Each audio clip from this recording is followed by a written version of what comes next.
All the world is a stage. It's a widely popular phrase dating back to Shakespeare. And for Robert Barry Fleming, the executive artistic director at Actors Theater, the idea that every part of our world is in some way art is the backbone to the plays that have made the local theater a powerhouse in inclusive arts. Say her name! Breonna Taylor! The death of Breonna Taylor and the months of protest and struggle that followed changed this. The pandemic and the continued struggles that came with it changed us. I think life has that way of putting you in the right place at the right time, even if it feels like the wrong place at the wrong time. But art is often created in the depth of struggle.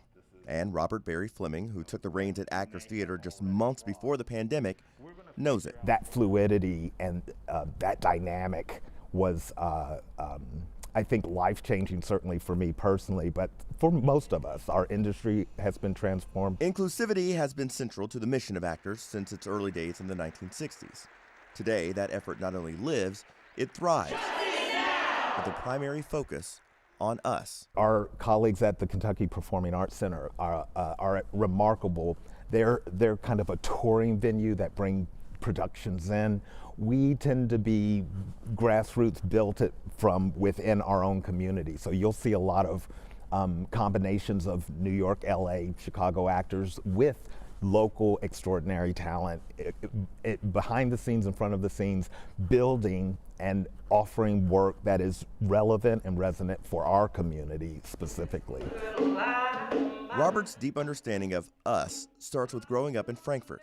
His parents spent decades working at Kentucky State University and the University of Kentucky. My privilege is that I was born to two professors who happened to, they both were brilliant. They both were life learners.